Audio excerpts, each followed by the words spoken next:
पाक Bangladesh T20 series के हवाले से पाकिस्तान और बांग्लादेश के दरमियान तीसरा और आखिरी मैच आज खेला जाएगा। मैच के लिए कज़ाफ स्टेडियम में तैयारियां मुकम्मल कर ली गई हैं। पाकिस्तान को सीरीज में 2-0 की फैसला कुन बरतरी हासिल है। कौमी टीम आज मैच में कामयाबी हासिल करके वाइट वॉश करने की कोशिश करेगी। इस हवाले से अपडेट करेंगे हाफिज शहबाज। जी हाफिज शहबाज। मौजूद है कदाफी स्टेडियम के बाहर और आज यहाँ पे पाकिस्तान और बांग्लादेश की टीमों के दरमियान तीसरा और आखिरी T20 मैच खेला जाएगा। अगर इस सीरीज़ के हवाले से बात की जाए तो पाकिस्तान टीम ने पहले 2 T20 मैचेस जीतकर सीरीज़ में फैसला कुन बरतरी हासिल कर रखी है। अगर आज के मैच के हवाले से बात करें तो आज पाकिस्तान टीम की कोशिश होगी कि ये मैच जीतकर सीरीज़ में क्लीन स्वीप किया जाए, जबकि बांग्लादेश की टीम जो है वाइट वॉश बनने से बचने के लिए भरपूर कोशिश करेगी।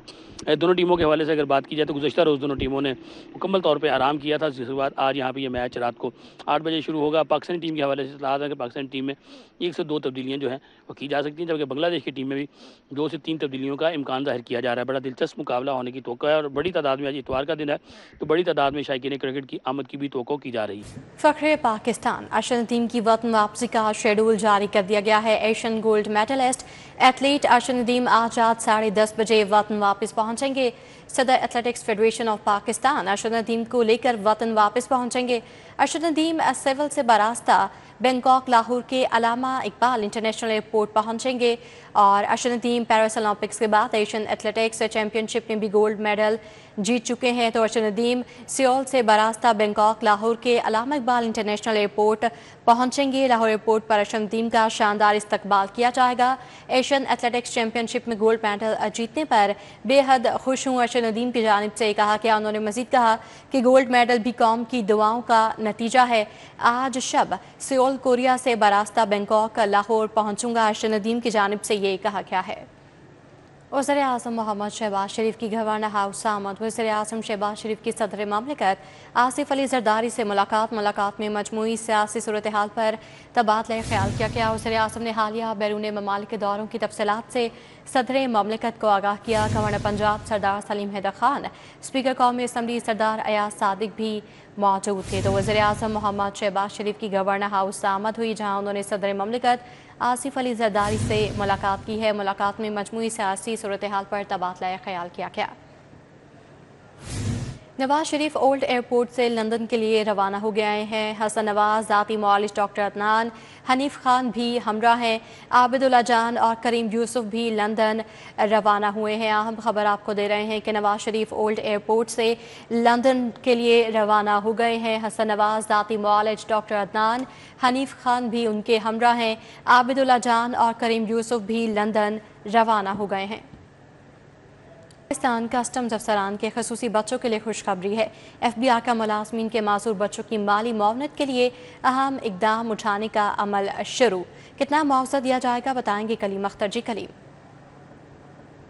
फेडरल बोर्ड ऑफ रेवेन्यू की जानिब से पाकिस्तान कस्टम सर्विस के अफसरान और मुलाजमीन जिनके बच्चे खसूसी हैं उनकी माली मावनत के लिए मुख्तलिफ इकदाम उठाने का अमल शुरू कर दिया गया है और बाकायदा तौर पर तमाम अफसरान और मुलाजमीन के जो खसूसी बच्चे हैं जो FBR में रजिस्टर होंगे उनको महाना 25,000 रुपये दिए जाएंगे। जबकि इस सिलसिले में बाकायदा तौर पर unified common pool fund rules 2019 में तरमीम भी की गई हैं और ये तरमीम करने के बाद बाकायदा तौर पर जो खसूसी अफराद के लिए मखसूस फ़ंड है वो मुख्तस किया गया है। जबकि इस सिलसिला में FBI ने तमाम जो पाकिस्तान कस्टम सर्विस के चीफ कलेक्टर्स, इसके अलावा डायरेक्टर्स और इसी के साथ साथ जो DGs हैं उन्हें खुसूसी मरासिल अरसाल किया है, जिसके मतलब के मुताबिक कहा गया है कि तमाम जो फिल्म फॉर्मेशन के सरबराहान हैं वो अपने मातहत अफसरान और मुलाजमीन ऐसे जिनके बच्चे खसूसी हैं उनकी तमाम तर तफसीलात इकट्ठी करके बोर्ड को भिजवाएंगे। जबकि इसके अलावा ये भी कहा गया है कि ना सिर्फ उन बच्चों की तफसीलात बल्कि इसके साथ साथ जो सरकारी तौर पर मजूरी सर्टिफिकेट है वो भी भिजवाना लाजमी है। जबकि इसके अलावा जो दीगर मुलाजमीन हैं उनकी भी तफसीलात। तर अपडेट के लिए आपका शुक्रिया। वर्ल्ड सिटी अथॉरिटी के ज़रिए तमाम माल रोड पर ओवरहेड बिजली की तारों को हटाने की तकरीब में लेस्को के CEO रमज़ान भट्ट, सोहेल भट्ट ने शिरकत की। तकरीब का अहवाल जानेंगे फरीहा बतूल से। जी फरीहा। जी बिल्कुल, इस वक्त मैं माल रोड पर मौजूद हूँ जहाँ पे वर्ल्ड सिटी की जानिब से हाई वोल्टेज तारों को जो है वो अंडरग्राउंड करने का सिलसिला जारी है। हमारे साथ यहाँ पे मेहमान खसूसी भी मौजूद है, इनसे जान लेते हैं। जी सर बताइएगा क्या कहना चाहेंगे आज? आज ही हम सोहेल भट्ट साहब के साथ इधर हाल रोड पे मौजूद हैं और माल रोड पे, और ये लाहौर का बेहतरीन प्रोजेक्ट है जिसका आज हम जो है जिसकी ओपनिंग की है। ये क्या प्रोजेक्ट है? ये प्रोजेक्ट है कि ये जितना भी ओवरहेड सिस्टम है, ख़ासकर ये माल रोड पे, हाल रोड पे, इसको अंडरग्राउंड करने जा रहे हैं। तो ये दो तरह से ये बहुत इम्पोर्टेंट प्रोजेक्ट है। नंबर वन ये कि जैसे ब्यूटिफिकेशन के लिहाज से देखा जाए तो ये बेहतरीन प्रोजेक्ट है। इसमें जो खूबसूरती है किसी बिल्डिंग की, किसी साइट की, उसके लिए ये बेहतरीन है। जी सर, आप बताइएगा क्या कर रहे हैं? मैडम, हमारी मरियम नवाज़ साहिबा की एक विज़न है और वो उस विज़न के तहत लाहौर में काम करवा रही हैं और उसको एग्जीक्यूट जो है वो रमज़ान भट्ट साहब कर रहे हैं।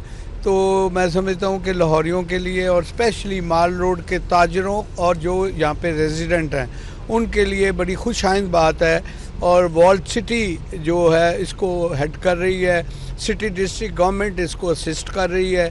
तो ये सारी जो हमारी लटकती हुई तारें थीं, आप अक्सर देखा होगा मार्केटों में, और ये एक पुरानी शिकायत थी, वो काफ़ी हद तक ये शुरू कर दी है इन्होंने। और माल रोड की जो है ये पूरी लाइन इन्होंने कर दी है और आगे ये मस्जिद शोहदा से असेंबली हॉल तक करने जा रहे हैं। जी बिल्कुल, इनसे हमने बात की। इनका कहना है कि ये एक बेहतरीन प्रोजेक्ट है जहाँ पे हाई वोल्टेज तारों को जो है। फरीहा बतूल, अपडेट के लिए आपका शुक्रिया।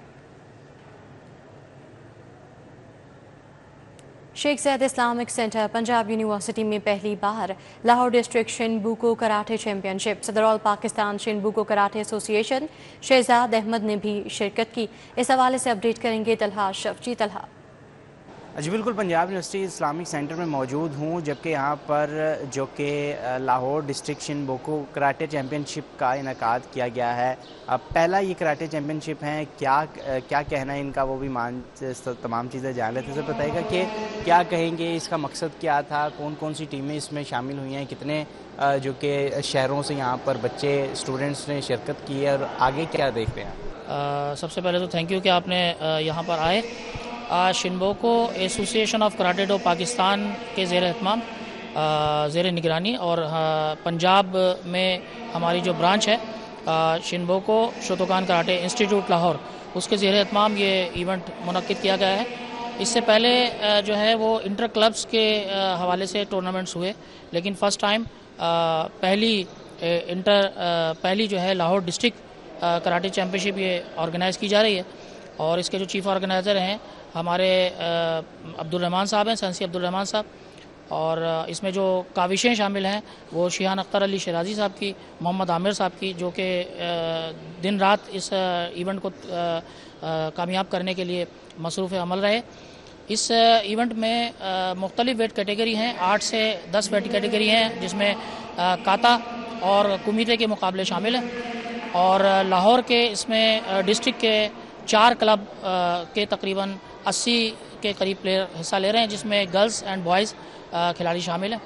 और मकसद सिर्फ़ और सिर्फ यही है कि हम ज़्यादा से ज़्यादा टूर्नामेंट ऑर्गेनाइज़ इसीलिए करते हैं कि बच्चों में जो है वो एक तो सेहतमंदी का रुझान और दीगर सरगर्मियों से हट कर अपनी सेहत की तरफ राग़िब होने का अमल जो है वो तेज़ से तेज़ तर कर सकें। ठीक है, यहाँ पर बताया जा रहा है कि 80 के करीब जो बच्चे हैं। तलहा अशरफ, अपडेट के लिए आपका शुक्रिया। वज़ीर आला की स्पेशल असिस्टेंट बराए प्राइस कंट्रोल सलमा भट्ट की जौहर टाउन में कार्रवाइयाँ, गिराम फरोशी पर मुतादिद दुकानदारों के खिलाफ कार्रवाई, चिकन और महंगी सब्जियां फरोख्त करने पर मुतादिद दुकानें सील, जुर्माने भी आए। ईद की आमद पर सब्जियों की कीमतों पर कंट्रोल यकीनी बना रहे हैं। सलमा भट्ट की जानिब से कहा गया कि डिमांड के पेश नज़र सब्ज़ मसाला जात की सप्लाई बढ़ा दी है। प्याज, टमाटर, आलू रूटीन से ज़्यादा सप्लाई हो रहे हैं। गिराम फरोशी किसी सूरत बर्दाश्त नहीं होगी। सेक्रेटरी प्राइस कंट्रोल डॉक्टर एहसान भुट्टा का सब्जी और फ्रूट मंडियों का दौरा, कहना काछा और मुल्तान रोड सब्जी और फ्रूट मंडियों के इंतजाम का जायजा लिया। सेक्रेटरी मार्केट कमेटी और डिप्टी डायरेक्टर हेडक्वार्टर्स भी मौजूद थे। मार्केट कमेटी के दफ्तर में कंप्यूटराइज्ड प्राइस चेक नकारा होने पर इजहार नाराजगी किया। सेक्रेटरी प्राइस कंट्रोल का प्याज, आलू और केले के शेड्स का जायजा, मौके पर नीलामी के अमल का जायजा लिया। सेक्रेटरी डॉक्टर एहसान भुट्टा ने कोल्ड स्टोरेज का मुआयना किया, आड़तियों के मसाइल सुने। ईद उल अज़हा पर अशिया की तलब और रसद की मॉनिटरिंग और हर मुमकिन इक़दाम यकीनी बनाए जाएँ। सेक्रेटरी प्राइस कंट्रोल ने हिदायत जारी कर दी हैं। सेक्रेटरी प्राइस कंट्रोल की मंडियों में सफाई और पीने के साफ पानी की फौरी फराहमी की भी हिदायत है। इंसाफ आफ्टरनून स्कूल्स प्रोग्राम भी करप्शन की नजर हो गया। इंसाफ आफ्टरनून स्कूल प्रोग्राम में 1,57,00,000 की मशकूक अदायगियों का इंकशाफ हुआ है। इस हवाले से अपडेट करेंगे राउदल शाह। जी राउदल शाह। जी, साबका दौरे हुकूमत में आफ्टरनून स्कूल प्रोग्राम शुरू किया गया था, जिसका मकसद ये था कि ज़्यादा से ज़्यादा बच्चों को स्कूल्स में लाना है और ज़्यादा से ज़्यादा एनरोलमेंट करनी है। लेकिन आपको ये बताएं कि अभी सिर्फ एक डिस्ट्रिक्ट के हवाले से आफ्टरनून स्कूल प्रोग्राम की जो ऑडिट रिपोर्ट है वो पंजाब असम्बली में जमा हुई है और उस रिपोर्ट के सामने आने पर पता चला है कि इसमें भी जो माली बेज़ाब्तियाँ हैं वो सामने आई हैं। 1,57,00,000 रुपए किसको दिए, किस मद में दिए, अजाजिया और ट्रांसपोर्ट की मद में दिए गए, लेकिन इनका कोई रिकॉर्ड ही जो है वो फ्राहम नहीं किया गया। ऑडिट डिपार्टमेंट ने जब रिकॉर्ड तलब किया तो डिस्ट्रिक्ट एजुकेशन अथॉरिटी की जानिब से जो है वो रिकॉर्ड फ्राहम करने की बजाय सिर्फ वर्बली ये मौक़िफ़ इख्तियार किया गया कि ये अदायगियाँ की गई हैं। तब इस वाले से कोई रिकॉर्ड भी जमा नहीं करवाया गया। इसके अलावा आपको बताएं कि माली साल 2020-21 की ये रिपोर्ट है, जिसके मुताबिक ये माली बेज़ाब्तियाँ रिपोर्ट हुई हैं और इस पर जब रिकॉर्ड तलब किया गया तो रिकॉर्ड भी फ्राहम नहीं किया गया। मामला पंजाब असम्बली में है और पंजाब असम्बली ही इस सारे जो केस है इसकी फेट को डिसाइड करेगी। ताहम ऑडिट डिपार्टमेंट ने मुतल्लिका अफसरान के ख़िलाफ़ सख्त कार्रवाई के हवाले से जो सिफारिश की है और ये रकम जो कि अदा की गई थी गैर कानूनी तौर पर, ये रकम वापस लेने का भी जो है वो सिफारिश की गई है। राउदल शाह, अपडेट के लिए आपका शुक्रिया। अहम खबर, ट्रेन हादसे की वजह से ट्रेनों का शेड्यूल मुतासिर हो रहा है। कराची से लाहौर आने वाले इलामा इकबाल को अहमदपुर के मकाम पर रोक लिया गया है। इस हवाले से अपडेट करेंगे सईद अहमद से। जी सईद, बताइएगा। बिल्कुल, आज सुबह सवेरे कराची से रावलपिंडी जाने वाली पाकिस्तान एक्सप्रेस जो है वो मुबारकपुर और कलांचावाला के दरमियान है। उस वक्त हादसा पेश आया था जिसकी वजह से लाहौर आने वाली मुतअद्दिद ट्रेनें हैं वो तारीख का शिकार हैं, जिनमें कराची से लाहौर आने वाली इलामा इकबाल एक्सप्रेस को जो है वो अहमदपुर के मकाम पर है वो रोक लिया गया था, जबकि तेज गाम को लियाकतपुर, जबकि कराची एक्सप्रेस को जो है वो खानपुर के मकाम पर है वो रोका गया है। जबकि कराची से आने वाली मिलत एक्सप्रेस को शाहजहाया और बहाउद्दीन एक्सप्रेस को जो है वो रहीम यार खान है वो रोक दिया गया है। इन तमाम ट्रेनों को अब नए शेड्यूल के मुताबिक है, जैसे ही लाइन क्लियर होगी उसके बाद। जी सईद अहमद, सईद अपडेट के लिए आपका शुक्रिया। सऊदी हुकूमत ने उम्रा 2025 के कैलेंडर का ऐलान कर दिया है। हज के बाद 11 जून से उम्रा सीजन के आगाज का ऐलान किया गया है। शेड्यूल के हवाले से मजीद अपडेट करेंगे सईद अहमद। सईद। जी सईद। बिल्कुल, सऊदी हुकूमत ने उम्रा 2025 के कैलेंडर का ऐलान है वो कर दिया है और हज के बाद 11 जून से उम्रा सीजन का आगाज़ है वो होगा और उम्रा अदायगी से जो इजाज़त दी गई है 11 जून को, उससे एक दिन कबल 10 जून से वीज़े के इजरा का फैसला है वो किया गया है और वीज़ों का जो हसूल है वो 20 मार्च 2026 तक है वो जारी रहेगा और आज़मीन जो हैं ये 3 अप्रैल 2026 तक उम्रे की गर्ज से सऊदी अरब का सफ़र है वो कर सकेंगे। और वज़ारत हज उम्र की जानिब से जारी करदा नई हिदायत हैं, उसके मुताबिक उम्रे के अजरा के निज़ाम के अंदर तब्दीलियाँ हैं वो की गई हैं और वीज़े के अजरा से कबल वजारत के जो ऑनलाइन पोर्टल के ज़रिए मजाज होटलों की बुकिंग है वो एडवांस में करने का फ़ैसला है अब वो किया गया है। जबकि ट्रांसपोर्टेशन की सहूलत के लिए भी वीज़े के अजरा के हसूल के साथ ही उसकी तमाम तफसीलात हैं वो दर्ज करवाना होगी। जबकि इससे कबल ये छूट दी गई थी आज़मीन को कि वो होटल्स और ट्रांसपोर्टेशन के हवाले से जो फ़ैसला है वो वीज़े के अजरा के बाद भी कर सकते थे। लेकिन अब हुकूमत की तरफ से ये फ़ैसला किया गया है, सऊदी वज़ारत की तरफ से ये फ़ैसला किया गया है कि वो आज़मीन जो कि वीज़े का हसूल के लिए अप्लाई करेगा तो वो होटल की तमाम तफसीलात और ट्रांसपोर्टेशन की तफसीलात हैं वो पहले से ही देने का मजाज है वो होगा। और जबकि जो ज़ायरीन की बैनुल हमल है वो भी मुकम्मल तौर पर नोट की जाएगी और जिन होटल्स की बुकिंग है वो एडवांस में की जाएगी, वहाँ पर भी जो जाकर चेकिंग है वो वजारत की जो मखसूस टीमें हैं वो करेंगी ताकि जो उम्रा ज़ायरीन और जो वो एजेंसी जिसके ज़रिए उम्रा वीज़े का हसूल है वो अप्लाई किया गया था उसकी तमाम तफसीलात हैं वो ठीक साबित होती हैं या नहीं होती। तो ज़राए का ये कहना है कि इससे एक तो उम्रे की फ़ीस के अंदर है और उम्रे की जो मुकम्मल अखराजात हैं उसके अंदर इजाफा है वो सामने आएगा, क्योंकि अब सिर्फ मजाज होटल ही होंगे जो कि के सऊदी हुकूमत की तरफ से जिनको इजाज़त दी जाएगी उनके अंदर ही बुकिंग करना है वो लाजमी करार दिया गया है, जिससे उम्रा वीज़ा और उम्रे की जो मुकम्मल कॉस्ट है उसके अंदर इजाफा है वो मुतवक्को है। सईद अहमद सईद, अपडेट के लिए आपका शुक्रिया।